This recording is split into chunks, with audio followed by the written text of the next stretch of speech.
खुदी को कर बुलंद इतना कि हर तकदीर से पहले खुदा बंदे से खुद पूछे बता तेरी रजा क्या है। ये पंक्तियां बखूबी बैठती है हमारे धावक मिल्खा सिंह जी पर, जो हवा से बातें करते थे। फ्लाइंग सिख के नाम से पूरी दुनिया में विख्यात मिल्खा सिंह जी का पूरा जीवन बहुत कठिनाइयों से गुजरा। इसके बावजूद उन्होंने अपने परिश्रम, दृढ़ निश्चय और सशक्त संकल्प शक्ति के बूते पर अपना नाम हमेशा के लिए इतिहास के पन्नों में दर्ज करा दिया। इसका इल्म कराने के लिए आइए उनके जीवन के सफर से आपको परिचित कराते हैं। 20 नवंबर 1932 को पाकिस्तान के मुजफ्फरनगर में स्थित गोविंदपुरा क्षेत्र कोट तहसील में मिल्खा सिंह उर्फ फ्लाइंग सिख एक सिख राठौर परिवार में जन्मे थे। कमाल की बात यह है कि मिल्खा सिंह को अपने जन्मदिन की तारीख का संपूर्ण ज्ञान नहीं था। जैसे जैसे वो बड़े होते गए और उन्हें कागजी कार्यवाही हेतु जन्मतिथि की आवश्यकता लगने लगी, तत्पश्चात उन्होंने पासपोर्ट पर 20 नवंबर 1932 की तारीख दर्ज कराई और उसी को अपना जन्म दिवस मान लिया। मिल्खा सिंह का परिवार निर्धन परंतु संतुष्ट परिवार था। पिता का नाम सरदार संपूर्ण सिंह, जो सरल व्यक्तित्व के एक किसान थे। छोटे से जमीन के टुकड़े पर खेती करते थे तथा उनके पास कुछ मवेशी भी थे। यही उनकी आजीविका का मुख्य साधन था। माता भी सीधी साधी घरेलू महिला थी जिनका नाम चावली बाई था। मिल्खा सिंह की यादों में उनकी माँ चक्की पर गेहूं पीसती और अपने हाथों से रोटियां बनाकर उन पर खूब सारा घी डालकर अपने बच्चों को खिलाकर संतुष्ट हो जाती थी। 6 बड़े भाई आमिर, दौलत और माखन और बहनें मखनी, हुंडी और ईश्वर थी। 7वें स्थान पर मिल्खा सिंह आते थे और उनसे छोटे भाई का नाम गोविंद था। पहले के जमाने में जल्दी शादी हो जाती थी तो उनको और गोविंद को छोड़कर सभी की गृहस्थी बस गई थी। जिस बहन से उनको बहुत लगाव था वो थी ईश्वर, जो सबसे दूर हैदराबाद में ब्याही गई थी। 2 कमरे वाला मिट्टी का घर था जिसमें एक कमरे में पूरा परिवार रहता था और दूसरे में मवेशी। मिल्खा सिंह अपने छोटे भाई के साथ शाम तक खेलते रहते और शाम को आकर माँ के हाथ से खाना खाते थे। पिता भले ही अनपढ़ थे पर उनको शिक्षा की महत्वता का आभास था। वो अपने बच्चों को पढ़ा लिखाकर बड़ा आदमी बनाना चाहते थे, परंतु पैसे की कमी उनके आड़े आ जाती थी। सबसे बड़ा आघात उनके माता पिता को तब लगा जब उनके बड़े भाई माखन सिंह अंग्रेजों की फौज में भर्ती होने के लिए घर छोड़कर भाग गए। उनके जाने के उपरांत माँ बाप के सारे सपनों का भार मिल्खा सिंह के कोमल कंधों पर आ गया। मिल्खा सिंह का स्कूल पास के गांव में स्थित था।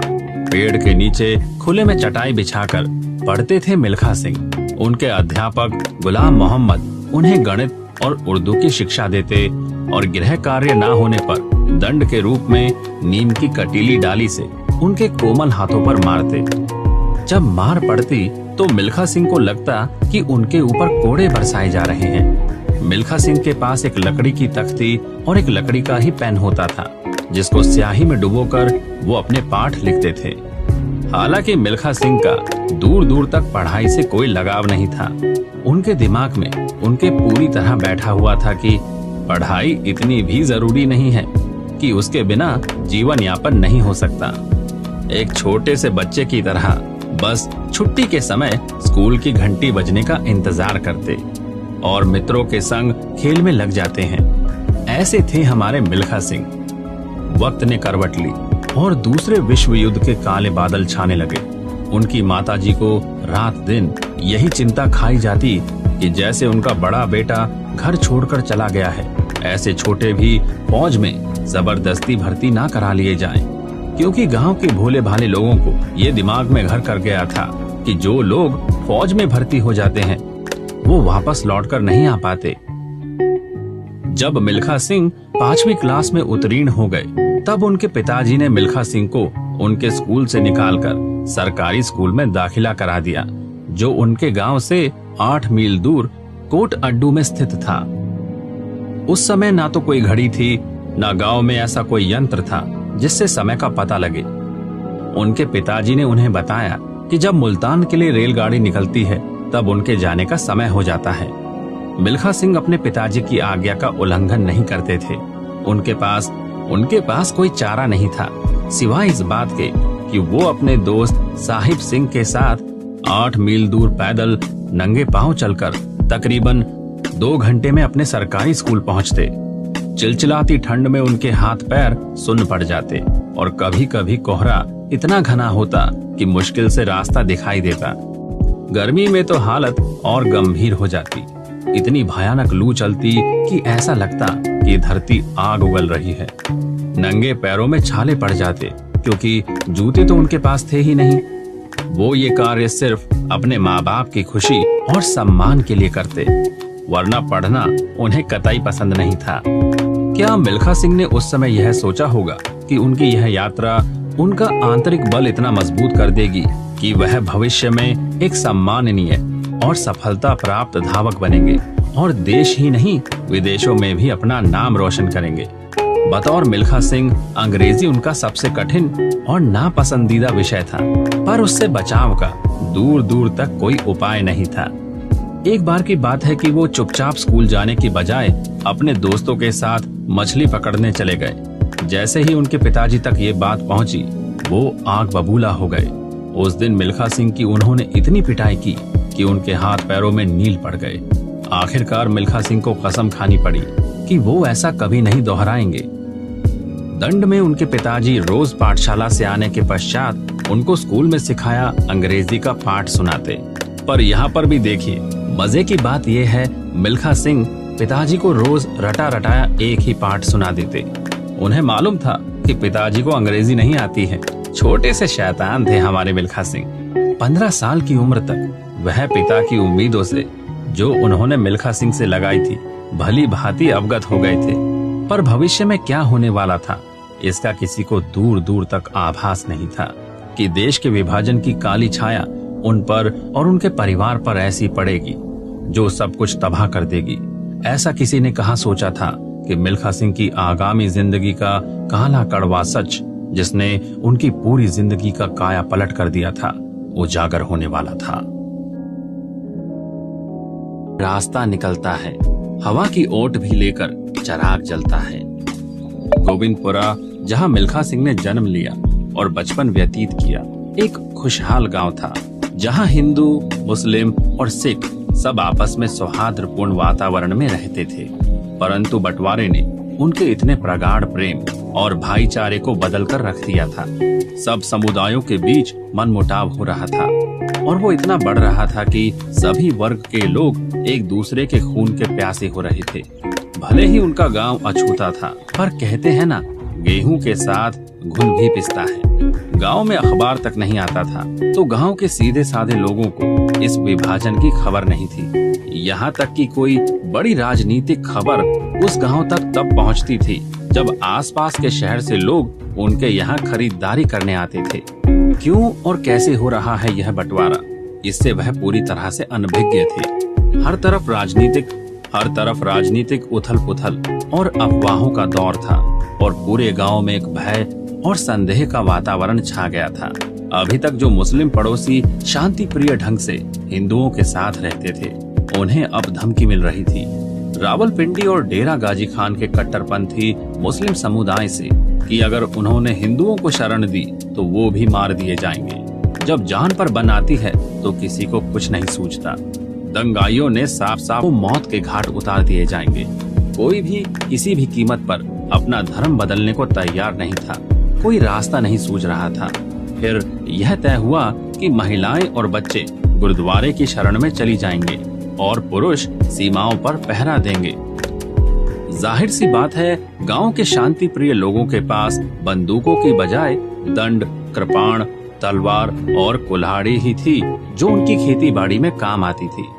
15 अगस्त 1947 को भारत आजाद हुआ, पर विभाजन की शर्त पर सीमाएं खिंच गई थी क्योंकि पाकिस्तान जो बनना था। दुर्भाग्यवश मिल्खा सिंह का गोविंदपुरा गांव अब पाकिस्तान में था।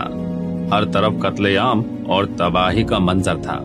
औरतों और नौनिहालों को मौत के घाट उतारा जा रहा था।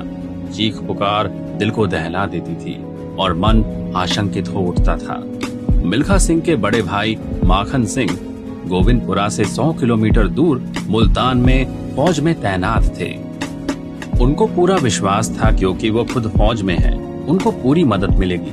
पर माखन सिंह गलत थे। माखन सिंह ने अपने परिवार के लिए मदद मांगनी चाहिए थी, तो पुलिस ने उन्हें झूठा आश्वासन दे दिया कि उनके परिवार की पूरी सहायता की जाएगी। माखन सिंह आश्वस्त हो गए और उन्होंने अपने गांव गोविंदपुरा के बारे में संपूर्ण जानकारी पुलिस को दे दी। बस फिर क्या था, जो किसी ने सपने में भी नहीं सोचा था वो हो गया।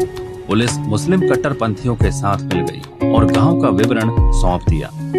हथियारों से लैस, जिसमें बंदूकें, गोला, बारूद सभी शामिल थे। उग्रवादी भीड़ गांव में घुस गई। सब तरफ अफरा तफरी मच गई।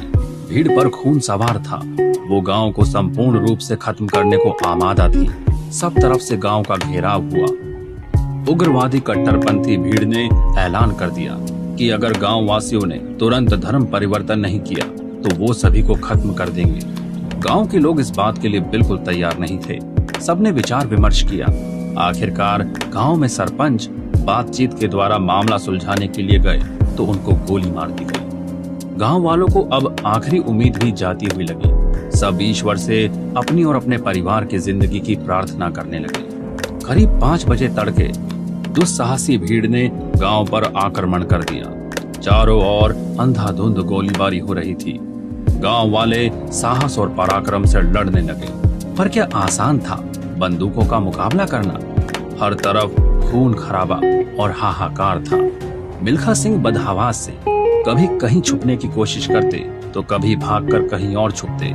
बतौर मिल्खा सिंह उन्होंने अपने पिता को आखिरी समय तक बहादुरी से लड़ते देखा था। पिता ने मिल्खा सिंह की तरफ रुख करके चिल्लाकर कहा था, भाग मिल्खा भाग। मिल्खा सिंह के अनुसार ये उनके पिता के आखिरी शब्द थे जो उनके कानों में जब तक वो जीवित रहे गूंजते रहे। यही शब्द बाद में उनके जीवन पर आधारित फिल्म के शीर्षक बने। लोग अपनी औरतों और बेटियों की इज्जत को उग्रवादियों के हाथों से बचाने के लिए खुद उन्हें जान से मार रहे थे। मिल्खा सिंह के भाइयों ने ऐसा ही किया था। वहशी दरिंदों ने उस गुरुद्वारे को भी नहीं छोड़ा जिसमें औरतें और बच्चे थे। कुछ ही देर में आग की लपटों से गुरुद्वारा घिर गया था। तभी मिल्खा सिंह को लगा कि उनकी माँ दर्द से चीख रही है, पर वो लाचार थे, कुछ ना कर सके।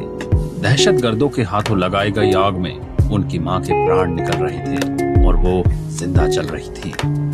उनकी एक बहन हुंडी अपने बच्चों को बचाने में कामयाब रही थी और वहां से भाग गई थी। मिल्खा सिंह को उसको बचते देख राहत मिली कि एक बहन तो बच सकी। मिल्खा सिंह के दिलो दिमाग पर पिताजी के आखिरी शब्द हावी थे और वो अपनी जान बचाने के लिए कभी दौड़ते कभी चलते किसी तरीके से कोट अड्डू तक पहुँचे। मृत्यु वाली रात के मंजर ने कर लिया था और उनको बार बार ऐसा महसूस हो रहा था कि कोई विभत्स साया उनको मारने के लिए उनके पीछे आ रहा है। पर वो तेजी से बढ़ रहे थे स्टेशन की तरफ। खून के धब्बों से लबरेज रेलगाड़ी प्लेटफॉर्म पर मानो उनके इंतजार में खड़ी थी, जो मुल्तान जा रही थी। जो पहला कंपार्टमेंट देखा उसमें वो एक बर्थ के नीचे जाकर छुप गए। कंपार्टमेंट महिलाओं का था और वो मिल्खा सिंह को चोर उचक्का समझकर चीखने लगी। मिल्खा सिंह ने हाथ जोड़कर विनती की और उनके पैरों में पड़ गए। उन्हें मालूम था कि वो खबर करते ही मार दिए जाएंगे। उनकी दयनीय स्थिति देखकर औरतों को रहम आ गया और उन्होंने उन्हें सफर करने दिया। मुल्तान पहुंचते ही मिल्खा सिंह ने अपने बड़े भाई माखन सिंह को हादसे की खबर दी। भाई को यकीन नहीं आ रहा था कि उनके साथ पुलिस वालों ने धोखा किया है। उन्होंने दूसरे अफसर को खबर करी और वो कुछ अन्य पुलिस बस गोविंदपुरा आ गए देखने के लिए कि उनके परिवार से कौन बचा है और कौन नहीं। विभत्स नजारा था। संपूर्ण गोविंदपुरा खून में डूबा हुआ था। चारों तरफ लाशें ही लाशें थी। ऐसा हृदय विदारक मंजर देखकर मिल्खा सिंह और उनके भाई की रूह कांप गई। उनका सब कुछ खत्म हो चुका था। क्या बीती होगी उस छोटे से मिल्खा सिंह, मात्र 15 साल की उम्र में, ये तो ईश्वर ही जाने। लाशें पहचान में भी नहीं आ रही थी। काफी कोशिश करने के बाद सिपाहियों ने मृत शरीरों को एक के ऊपर डाला और केरोसिन छिड़ककर आग लगा दी। दाह संस्कार, वो भी ऐसा। 1500 से ज्यादा आदमी उस नरसंहार की भेंट चढ़ गया था, वो भी कुछ घंटों में ही। माखन सिंह को सिपाहियों के साथ वापस जाना था। उनकी हिदायत पर मिल्खा सिंह अपनी भाभी जीत और जीवित बचे हुए कुछ लोगों के एक आर्मी ट्रक की छत पर बैठकर, जो फिरोजपुर हुसैन वली सीमा की तरफ जा रहा था, चल पड़े। ये सफर यूं तो 8 घंटे का था, परंतु एक युग समान लग रहा था। सभी यात्रियों के चेहरे भयभीत और आशंकित थे। उनका बहुत कुछ छूट गया था और आगे अप्रत्याशित और अनजाना मार्ग दिख रहा था। लोग डर और खामोशी की चादर ओढ़े हुए थे। उस अराजकता के माहौल में मिल्खा सिंह का कोमल मन कुछ भी सोचने समझने की शक्ति में नहीं था और एक बड़ा सा शून्य उनके दिमाग पर लगा हुआ था। हजारों सवाल कौंध रहे थे। हम कहाँ जा रहे हैं? सब कुछ खत्म होने के बाद कैसे नई शुरुआत होगी? क्या वहाँ जिंदगी होगी या मौत? क्या इन आंखों को कुछ और देखना बाकी है? विकराल खौफनाक मंजर सबकी आंखों के आगे घूम रहा था और साथ में अपनों का हमेशा के लिए बिछड़ने का दुख। इशरत खतरा है दरिया में पनाह हो जाना, दर्द का हद से गुजरना है दवा हो जाना। मिल्खा सिंह की जिंदगी अब कौन सा रुख अख्तियार करेगी? क्या उनकी मुसीबतें खत्म हो जाएगी? जानने के लिए हमसे जुड़े रहिए। दिल और दिमाग से नहीं, यकीनन दुनिया की हर जंग सोच से जीती जाती है। चारों तरफ जहां तक निगाह जाती, शरणार्थियों ने डेरा जमा रखा था। फिरोजपुर में सभी बिछड़े भटके हुए लोग अपने परिवार के सदस्यों को ढूंढने के लिए जी तोड़ प्रयत्न कर रहे थे। क्या ये इतना आसान था? भीड़ में अपनों को ढूंढना और फिर ऐसी छत ढूंढना जहां सुरक्षित रहा जा सके। मिल्खा सिंह को कुछ नहीं सूझ रहा था। वो सैन्य अधिकारियों के बैरकों में घुस जाते थे। वहां पर कभी उनके जूते पॉलिश करते, कभी कुछ और कार्य करते, जिसके बदले में फौजी उनको थोड़ा बहुत खाना दे दिया करते थे, जिसके बूते पर उनका और उनकी भाभी जीत का गुजारा चलता। एक मुस्लिम परिवार द्वारा छोड़े गए एक पुराना घर उनको सर छुपाने के लिए मिल गया था। कभी वे भूखे पेट सोए, कभी थोड़ी ही खाकर तसल्ली की, पर आखिर ये कब तक चलता? कुछ ना कुछ काम ढूंढना अब जरूरी हो गया था। कंगाली में आटा गीला। अभी एक मुसीबत से निकले नहीं थे, दूसरी मुसीबत फन फैलाए खड़ी थी। फिरोजपुर बाढ़ की चपेट में आ गया था।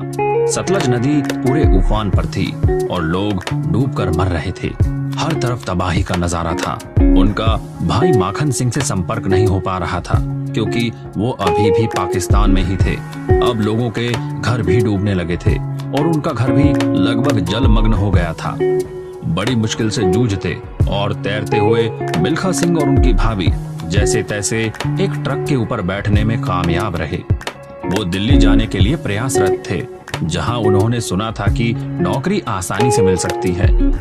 वे बाढ़ के पानी से होते हुए रेलवे स्टेशन की ओर बढ़े। मुसीबतें अभी खत्म होने का नाम नहीं ले रही थी।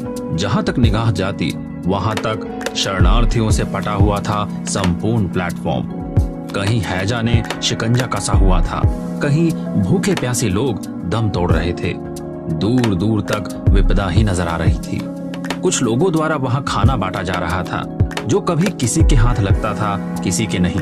जैसे तैसे मिल्खा सिंह ने वहां पर गुजारा किया। करीब 15-20 दिन के बाद दिल्ली प्लेटफॉर्म पर एक घोषणा के तहत उन्हें पता चला कि उनकी शादीशुदा बहन इशर शाहदरा क्षेत्र में रहती है। यह खबर उनके लिए रोशनी की एक किरण लेकर आई और वो अपनी भाभी जीत के साथ बड़ी बहन के पास चले गए।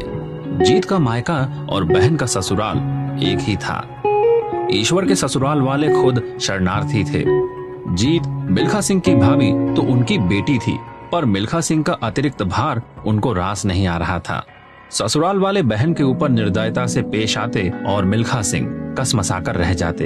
एक तो उम्र में छोटे और बेरोजगार मिल्खा सिंह परिस्थितिवश ससुराल वालों की मारपीट से बहन को नहीं बचा पाते। बस अपने भाई माखन सिंह का इंतजार करते, इस उम्मीद से कि शायद उनके आगमन से बहन की दशा सुधरेगी। मिल्खा सिंह को उनकी बहन प्यास के संग सूखी रोटी पीछे के दरवाजे से चुपचाप चोरी छुपे खाने के लिए दे जाती थी और पकड़े जाने पर मार खाती। मिल्खा सिंह को अपनी माँ की घी में डूबी हुई रोटियां, जो उन्हें वो प्रेम से खिलाती थी, बहुत याद आती थी। आखिर मिल्खा सिंह कब तक बर्दाश्त करते? उनका आत्मसम्मान कचोट रहा था और बहन का हश्र देखा नहीं जाता था। परिणाम स्वरूप उन्होंने घर छोड़ दिया, पर वो बिना पैसे के पेट कैसे भरते। रोटी की खातिर गलत संगत में पड़ गए। 4-5 लड़कों का आवारा समूह पतंगबाजी करता, हंसी मजाक करता और इधर उधर घूमता रहता। इसी दौरान मिल्खा सिंह एक लड़की की तरफ आकर्षित हुए जो उनके मोहल्ले के बगल में रहती थी। एक ही नल पर बाल्टियां भरने के लिए पंक्ति में खड़े मिल्खा सिंह ने उसे पहली बार देखा और खींचे चले गए। उसकी हर झलक पाने के लिए हर छोटे कार्य में उसकी मदद करते, दोस्तों से बस उसकी बातें करते। मिल्खा सिंह ने अपने पहले प्यार में प्रेम पत्र भी लिखा जिसमें उन्होंने अपनी भावनाओं का बखूबी इजहार किया। उन्होंने पत्र को गेंद में लपेटकर लड़की के घर की छत की तरफ फेंक दिया, जिसे पढ़ते ही आंखों में लड़की ने प्यार का इजहार भी किया।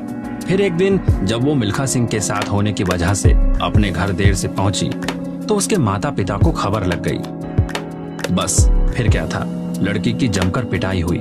मिल्खा सिंह का नादान सा दिल टूट गया जब उनकी प्रेयसी की जबरन शादी करवा दी गई। अगले 8-9 महीने तक मिल्खा सिंह के ऊपर पहाड़ सा टूटा। वो प्यार में बदहवास से रात दिन उसी के बारे में सोचते रहते और आवारा घूमते। पहले प्रेम की असफलता आजीवन याद रहती है। नतीजन मिल्खा सिंह गलत संगत में पड़ गए। बच्चों के ऊपर अगर किसी बड़े का साया नहीं हो और कोई सही मार्गदर्शक नहीं हो तो वो भटक जाते हैं। मिल्खा सिंह अपने दोस्तों के साथ जुआ खेलने लगे, खासकर जब खाने के लिए रोटी का इंतजाम नहीं था तो उन्हें और कोई चारा नजर नहीं आया। कौन रोकता, उन्होंने चोरी भी शुरू कर दी। शाहदरा में जो माल गाड़ियां खड़ी रहती थी उनमें वो चीनी, चावल और कोयले के बोरे दोस्तों के संग मिलकर चुराते और उनको पास के बाजार में सस्ते दरों पर बेच देते। धीरे धीरे उनको इसकी आदत पड़ गई क्योंकि उन्हें पैसे मिलने लगे और पेट भरने लगा। गलत सही के चुनाव को समझने की शक्ति अब उनके अंदर नहीं थी। एक दिन उनकी इस चोरी की सूचना पुलिस तक पहुंची और उनके कई मित्र पकड़ लिए गए। हालांकि मिल्खा सिंह धावक थे, वो पुलिस के चंगुल से भागने में सफल हुए, पर मुसीबतों से कहां तक भागते, वो उनका पीछा नहीं छोड़ रही थी। कोई भी आदमी अपनी अपनी परिस्थिति से नहीं भाग सकता। 1948 में मिल्खा सिंह एक व्यक्ति के साथ शाहदरा से दिल्ली के लिए ट्रेन की यात्रा कर रहे थे, वो भी बिना टिकट, क्योंकि ट्रेन की टिकट खरीदने के लिए उनके पास पैसे ही नहीं थे। विशेष जांच हुई और मिल्खा सिंह गिरफ्तार कर लिए गए। उन्हें मजिस्ट्रेट के सामने पेश किया गया। 15 रुपए का जुर्माना था, जो उनके पास होता तो वो टिकट नहीं खरीद लेते। नतीजन उनके हाथों में रस्सी बांधकर दिल्ली गेट सहित तिहाड़ जेल में ले जाया गया, जहां वो 3 महीने के कठोर कारावास में खूंखार अपराधियों के बीच रहे। धीरे धीरे वो उन डकैतों से प्रभावित होने लगे। उन्हें लगा कि अपमान तो हो ही चुका है और इज्जत भी जा चुकी है, तो क्यों ना वो ऐसे ही एक डकैत बन जाए, कम से कम रोजी रोटी का तो इंतजाम हो जाएगा। गौरतलब बात यह है कि बुरे से बुरे वक्त में भी मिल्खा सिंह गलत रास्ता चुनने के लिए तैयार हो गए, परंतु उनके हौसले परास्त नहीं हुए थे। उन्होंने ठान रखा था, जिंदगी तो जीनी ही है, कुछ ना कुछ तो करना है, ऐसे थोड़ी ही मरना है। इसी प्रबल भावना ने उनके हृदय में घर बना रखा था। बड़ी मुश्किल से उन्होंने अपनी कैद की बहन ईश्वर को खबर भेजी। ईश्वर अपने भाई मिल्खा सिंह का ये हाल नहीं देख सकी और उन्होंने अपने सोने की बाली बेचकर मिल्खा सिंह को जमानत पर रिहा करवा दिया। इसी दौरान माखन सिंह अपने परिवार से मिलने के लिए ससुराल आए। मिल्खा सिंह ने उन्हें सजल नयनों से आप बीती से अवगत करवाया, साथ में ये भी बताया कि उनकी बड़ी बहन ईश्वर के साथ कितनी बदसलूकी की जा रही है और उनकी पत्नी जीत अपने मायके वालों का साथ दे रही है। पर माखन सिंह अपनी पत्नी के दबाव में कुछ खास नहीं कर सके और फौज के लिए कुछ दिनों में ही रवाना हो गए। ईश्वर के ऊपर जुल्मों की इंतहा हो गई तो एक दिन बौखलाहट में मिल्खा सिंह ने माखन सिंह की बंदूक, जो वो भूल बस घर पर छोड़ गए थे, ससुराल वालों पर तान दी। खबरदार, अगर मेरी बहन को फिर हाथ लगाया तो जान से मार दूंगा। उनको लगा कि शायद अब उसे प्रताड़ना से राहत मिलेगी। तत्पश्चात उनका जीवन सुधारने हेतु माखन सिंह ने मिल्खा सिंह का पाठशाला में प्रवेश करा दिया, पर जिसने 1 साल से किताब को हाथ नहीं लगाया था और जिंदगी में इतने उतार चढ़ाव देखे थे, उसका मन पढ़ाई में कैसे लगता। फिर वही हुआ जिसका डर था। वापस बुरे कार्यों ने मिल्खा सिंह को अपनी गिरफ्त में ले लिया। उनके भाई माखन उनकी पिटाई करते, पर मिल्खा सिंह पर तनिक भी असर नहीं होता। माखन सिंह की झांसी की पोस्टिंग होते ही मिल्खा सिंह अब पूरी तरह आजाद और आवारा हो गए। हालांकि उनका अंतर्मन कचोटता था कि उन्हें ये सब कार्य छोड़कर अपने समय को उत्पादक कार्यों में लगाना अब उनके जीवन के लिए आवश्यक हो गया है। 1949 में सेना के केंद्रों में लाखों शरणार्थी अर्जी दे रहे थे। मिल्खा सिंह और उनके दोस्त भी फौज में भर्ती होना चाहते थे, पर हजारों शरणार्थियों के मुकाबले कम रिक्तियां। मिल्खा सिंह 2-3 बार खारिज कर दिए गए। उस समय फौज में भी रिश्वत और जान पहचान से नौकरी मिलती थी, जो दोनों उनके पास नहीं थी। इसलिए भले ही उनकी हाइट 5 फुट 9 इंच की और वजन 65 किलो था, उन्हें कह दिया गया कि वो लायक नहीं है। आमदनी अनिवार्य हो गई थी, इसलिए उन्होंने एक रबड़ की फैक्ट्री में काम करना शुरू किया। 15 रुपए मासिक के वेतन पर खराब खान पान और विकट परिस्थितियों ने उनके स्वास्थ्य पर प्रभाव डाला और वो गंभीर रूप से बीमार पड़ गए। मिल्खा सिंह को काटो तो खून नहीं, उनकी हर कोशिश नाकाम हो रही थी। आखिर में उन्होंने अपने भाई को चेतावनी दे दी कि अगर वो उनको फौज में भर्ती नहीं कराएंगे तो वो कोई चोर उचक्का बन जाएंगे और उनके परिवार की इज्जत पर हमेशा के लिए दाग लग जाएगा। बस फिर क्या था, माखन सिंह ने देखा अब तो परिवार की आन पर आने वाली है। 1952 में अपने दोस्त की सिफारिश पर मिल्खा सिंह को फौज के एक भर्ती शिविर में चयनित करा दिया। मिल्खा सिंह की खुशी का ठिकाना नहीं रहा। आखिर अब उन्हें नौकरी मिल गई थी। उन्हें शिविर से पहले श्रीनगर, फिर पठानकोट ले जाया गया और अंतिम गंतव्य इलेक्ट्रिकल मैकेनिकल इंजीनियरिंग केंद्र था, जो कि सिकंदराबाद स्थित था। मुद्दई लाख बुरा चाहे तो क्या होता है, वही होता है जो मंजूर खुदा होता है। क्या नौकरी मिलते ही मिल्खा सिंह के लिए सब कुछ आसान था? जानने के लिए देखिए हमारा अगला एपिसोड। कौन कहता है कि मौत आई तो मर जाऊंगा, मैं तो दरिया हूं, समंदर में उतर जाऊंगा। अहमद नदीम कासमी। मिल्खा सिंह अब आर्मी में एक सिपाही के पद पर नियुक्त थे। बैरक में सख्त नियम और अनुशासन थे, जिसने उनकी पूरी दिनचर्या को समय से निर्धारित कर रखा था। सुबह तड़के 5 बजे उठकर गर्म चाय पीते ही परेड ग्राउंड पर इकट्ठा होना होता था रोल कॉल के लिए। फिर शुरू होता था कठिन शारीरिक परीक्षण, वो भी श्रृंखलाबद्ध। नाश्ते के बाद फिर से मार्च करना, जैसे कि फायरिंग रेंज शूटिंग का अभ्यास करना आवश्यक था। थकान कर्तव्य, जिसका अर्थ था गैर सैन्य कर्तव्यों, जैसे खाई खोदना, सड़क बनाना, बागबानी करना, आलू छीलना, बर्तन धोना, मेस में वरिष्ठ अधिकारियों के जूते और अन्य प्रकार के शारीरिक श्रम को पॉलिश करना। मिल्खा सिंह और उनके साथ जवानों को कतई पसंद नहीं था, परंतु आदेशों की अवहेलना पर पत्थरों का बोरा पीठ पर लादकर मैदान के चक्कर लगाना और फौजियों की जेल में कैद करने के दंड से बचाव के लिए मिल्खा सिंह अपने साथियों के साथ यह सब भी करते थे। मिल्खा सिंह के अनुसार शाम को रोल कॉल होती थी, जिसमें रोज फौजियों की हाजिरी, गणना और जरूरी घोषणा की जाती थी। शाम को जब सैनिक थक कर चूर हो जाते तो मनोरंजक कक्ष में कैरम, किताबें पढ़ना, बातें करना, रेडियो सुनना उनकी थकान को कुछ कम करने में लाभदायक था। 39 रुपए 8 पैसे का वेतन, जिसमें से 10 रुपया परिवार को भेजना अनिवार्य था और बाकी पैसे निजी खर्चों में खर्च हो जाते थे। परंतु मिल्खा सिंह के लिए वो भी बहुत थे। ना होने से फिर कुछ ऐसा हुआ जिसने मिल्खा सिंह की जिंदगी बदल दी।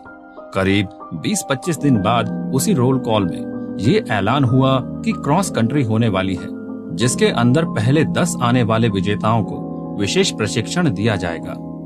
जनवरी 1953 में जिन मिल्खा सिंह को अब ये भी पता नहीं था कि क्रॉस कंट्री क्या होती है, उन्होंने उस 5 मील की क्रॉस कंट्री में भाग लिया, जिसमें वो 6ठे स्थान पर आए।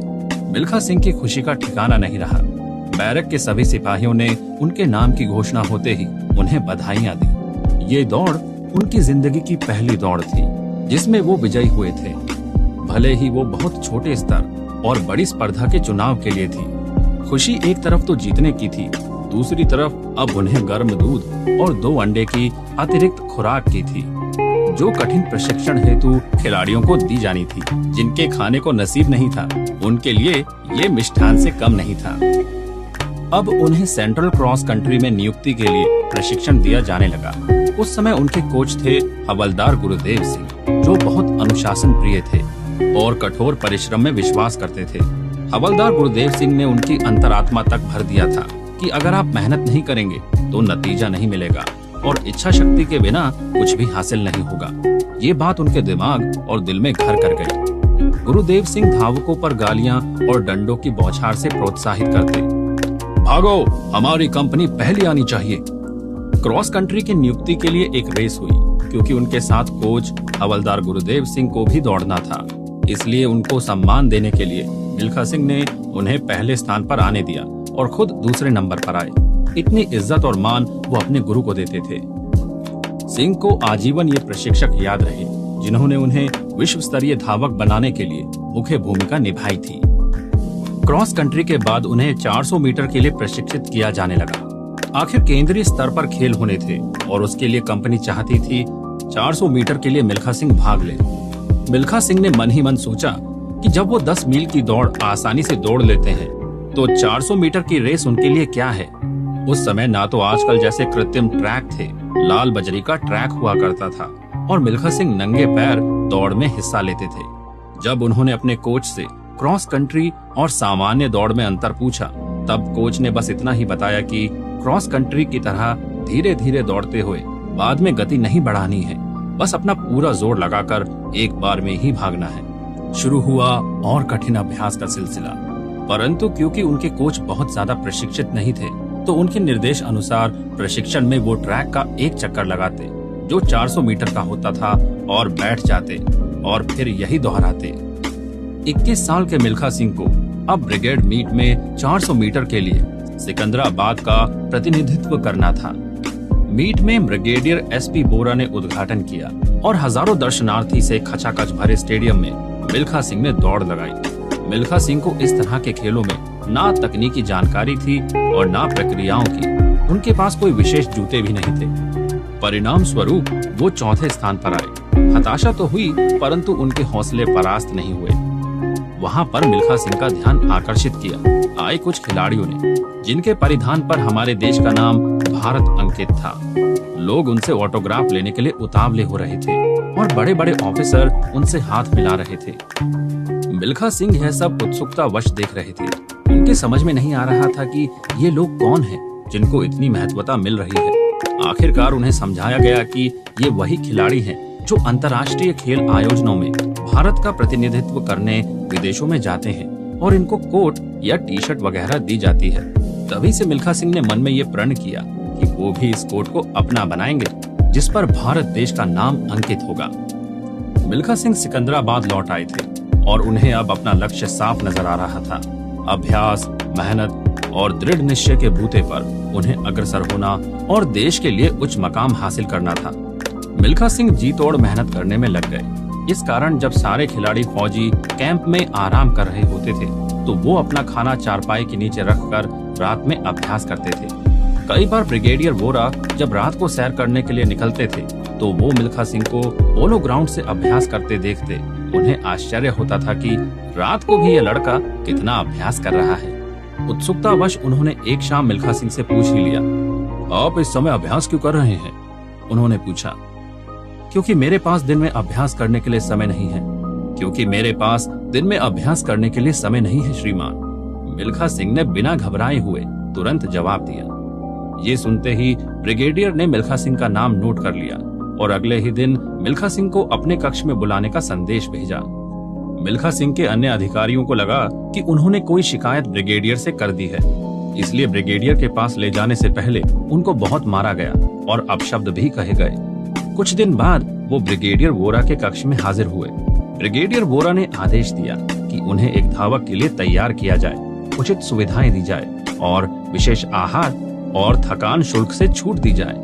बस फिर क्या था। तत्पश्चात उनके कहने से 2 घंटे का अतिरिक्त अभ्यास का समय मिल गया, जो बाकी खिलाड़ियों को नहीं मिलता था। मिल्खा सिंह इस मौके को अपनी जिंदगी का सुनहरा मोड़ मानते थे, जहां से उनके भाग्य का सूरज उदय हुआ। उन्होंने इस अतिरिक्त समय में अपने शरीर को परिश्रम की आग में झोंक दिया। कैसे उदय हुआ मिल्खा सिंह के भाग्य का सूरज, उनकी जिंदगी में और कैसे मोड़ आए, क्या उनकी मुश्किलें हमेशा के लिए समाप्त हो गई या बस ये एक छलावा था? जानने के लिए हमसे जुड़े रहिए और सुनिए हमारा अगला एपिसोड। असफलता एक चुनौती है, इसे स्वीकार करो। क्या कमी रह गई, देखो और सुधार करो। जब तक ना सफल हो, नींद चैन को त्यागो तुम। संघर्ष का मैदान छोड़कर मत भागो तुम। कुछ किए बिना ही जय जयकार नहीं होती, कोशिश करने वालों की कभी हार नहीं होती। श्री हरिवंश राय बच्चन द्वारा लिखित यह पंक्तियां बखूबी जाहिर करती है कि किसी भी लक्ष्य को भेदने के लिए लगन और दृढ़ निश्चय की आवश्यकता होती है। बस निरंतरता से आगे बढ़ते रहना चाहिए। मिल्खा सिंह ने इसी जज्बे और लगन, बिना किसी खास मार्गदर्शन के उन्होंने अपनी जीत दर्ज की। केंद्रीय खेलों में 400 मीटर की रेस में पहले स्थान पर आए। जब ब्रिगेडियर ने उनको विजय स्टैंड पर प्रथम आने पर मेडल पहनाया तो उनकी खुशी का ठिकाना नहीं रहा। स्टेडियम हजारों लोगों से खचाखच भरा हुआ था और उनकी तालियों के बीच मिल्खा सिंह की खुशी का ठिकाना ना रहा। ये मिल्खा सिंह की पहली जीत थी। मिल्खा सिंह जी को पहचान मिली और वो एक राष्ट्रीय स्तर के धावक कहलाए जाने लगे थे।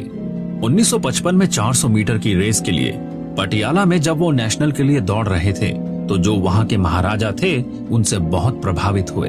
भले ही मिल्खा सिंह उस प्रतिस्पर्धा में 5वें स्थान पर आए, परंतु महाराजा की आंखों में उनके लिए अलग ही चमक थी। पटियाला के महाराज ने खुद कहा था कि आपके भागने के तरीके में कुछ अलग ही बात है। गौरतलब बात यह है कि मिल्खा सिंह नंगे पांव भागते थे। उनको खेल वाले जूतों का भी इल्म नहीं था, ना ही ट्रैक सूट का था। जैसे कि आजकल हल्के फुल्के जूतों में दौड़ा जाता है, इसका अंदाजा उनको दूर दूर तक नहीं था। जब उन्होंने जूते पहनने शुरू भी किए तो वे आजकल के जूतों की तरह नहीं थे। उसमें एक लोहे की पत्ती लगा दी जाती थी जिससे जूतों का वजन और बढ़ जाता था। सोचा जाए तो अगर मिल्खा सिंह आजकल के आधुनिक जूतों में दौड़ते और बेहतर प्रशिक्षण दिया जाता तो उनके आगे कोई नहीं ठहरता। पटियाला के महाराज इस कदर उनसे प्रभावित हुए कि मिल्खा सिंह के लौटते ही ऑल इंडिया फेडरेशन से एक चिट्ठी आई जिसमें मिल्खा सिंह को बेंगलुरु भेजने के ऑर्डर थे। तत्पश्चात उन्हें बेंगलुरु 1 महीने के सशक्त और विशेष अभ्यास के लिए भेजा गया। बेंगलुरु में सभी धावकों को मेलबर्न ओलंपिक में भेजने के लिए प्रशिक्षण दिया जा रहा था। 15 दिन के बाद एक ट्रायल होना था जिसमें तय होना था कि कौन से धावक मेलबर्न ओलंपिक में भाग लेंगे और देश का प्रतिनिधित्व करेंगे। सभी खिलाड़ी अपनी जी जान से अभ्यास करने में जुटे हुए थे। किसकी किस्मत का तारा चमकेगा और किसका नहीं, ये उस प्रशिक्षण पर ही केंद्रित था। पर दुविधाएं कहकर नहीं आती, खासकर मिल्खा सिंह के लिए, जिनका पूरा जीवन ही एक संघर्ष है। चयन स्पर्धा के एक दिन पहली रात को मिल्खा सिंह ने दूर दूर तक सपने में भी नहीं सोचा होगा कि उनके साथ क्या होने वाला था। मेलबर्न ओलंपिक जाने के लिए खिलाड़ियों का चयन होना था और मिल्खा सिंह इस पद के लिए प्रबल दावेदार माने जा रहे थे। जो पहले से मौजूद खिलाड़ियों को ये बात गले नहीं उतर रही थी। ईर्ष्या का भाव उनके अंदर पनप रहा था कि नया लड़का जो अभी कुछ ही दिन पहले फौज में भर्ती हुआ है वो उनकी जगह कैसे ओलंपिक में भाग ले सकता है। बस फिर क्या था, आधी रात में कुछ लड़कों ने मिल्खा सिंह को चारों तरफ से कंबल से ढक दिया और उन पर टूट पड़े। डंडों से उनके सिर, हाथ, पैर और शरीर के समस्त अंगों पर प्रहार किया गया। मिल्खा सिंह को पूरा आभास था कि वो खिलाड़ी कौन थे, पर उन्होंने किसी का नाम नहीं लिया। जो वरिष्ठ धावक जिनके कौशल और प्रतिबद्धता के लिए उनके मन में हमेशा बहुत सम्मान और प्रशंसा थी, कैसे प्रतिस्पर्धा ने उनके दृष्टिकोण को विकृत कर दिया था। मिल्खा सिंह बुरी तरह से घायल हो गए थे